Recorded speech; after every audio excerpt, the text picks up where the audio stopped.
Hello बच्चों, good morning. आज मैं आपको महान व्यक्तित्व में से पाठ 3, ये आपका सिलेबस है, इसमें से पाठ 1 और 2 हम आपको पढ़ा चुके हैं। आज पाठ 3 भरत पाठ पढ़ाएंगे।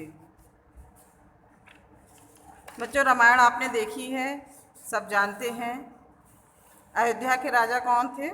अयोध्या के राजा दशरथ थे। अयोध्या के राजा दशरथ के 3 रानियां थीं, कौशल्या, कैकेयी, सुमित्रा। राजा दशरथ के 4 पुत्र थे, भरत, राम, लक्ष्मण, भरत, शत्रुघ्न।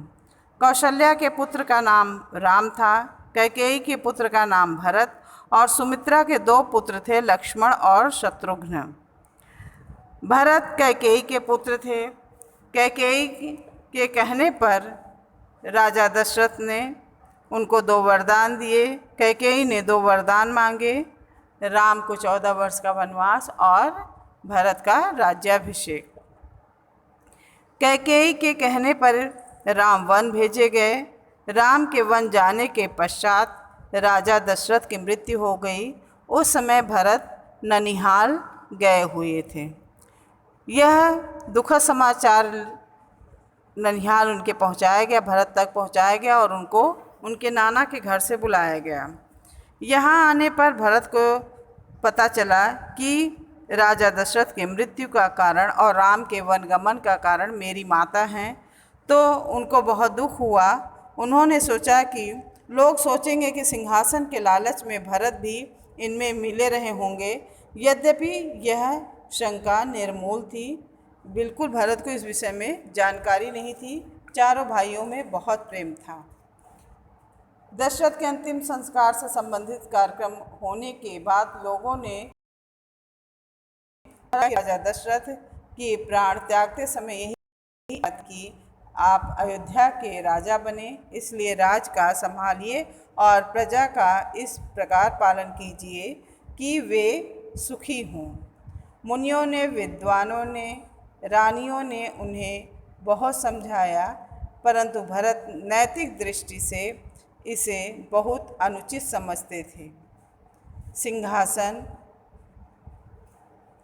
का अधिकार सबसे बड़े पुत्र का होता है। राम सबसे बड़े थे और उन्हें तो वन भेज दिया गया था। दूसरा उनका सिंहासन हड़प ले, यह असंभव है, यह नहीं हो सकता। सब लोगों ने भरत को बहुत समझाया। सब लोगों ने यह भी समझाया कि यह उनके पिता की आज्ञा और अंतिम इच्छा थी, इसका पालन करना चाहिए। ऐसी अवस्था में सिंहासन पर बैठना अन्याय नहीं समझा जाएगा। किंतु भरत ने अयोध्या वासियों की बातों को नहीं माना। बड़े अनुनय विनय के साथ उन्होंने लोगों से प्रार्थना की कि उन्हें राम से भेंट करने की आज्ञा दी जाए, और उन लोगों से आज्ञा प्राप्त कर भरत राम से भेंट करने के लिए वन को गए। उस समय राम चित्रकूट में थे।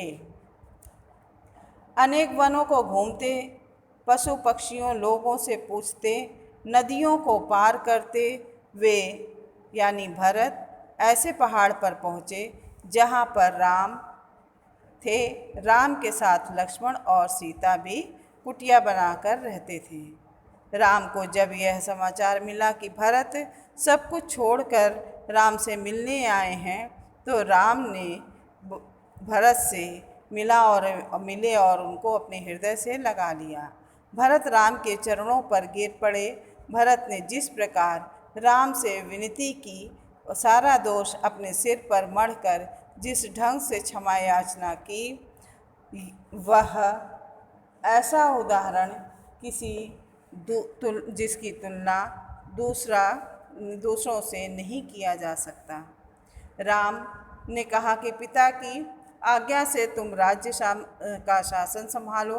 भरत ने राज्य को स्वीकार नहीं किया और कहा कि राज्य सिंहासन पर बैठने का अधिकार बड़े पुत्र का होता है, अब वह आपका है, और उसमें हम विधि के विधान को नहीं टाल सकते, इस नियम को नहीं तोड़ सकते हैं। तुलसीदास जी ने रामचरितमानस में इसका बहुत ही मार्मिक वर्णन किया है। भरत के अनुनय विनय के साथ लोगों ने भी राम को बहुत समझाया, किंतु वह अपनी बात पर अटल रहे और भरत अपनी बात पर अटल रहे।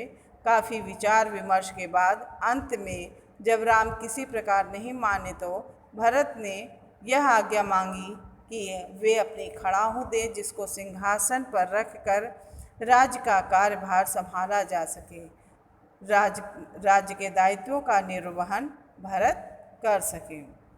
राज्य राम का रहेगा।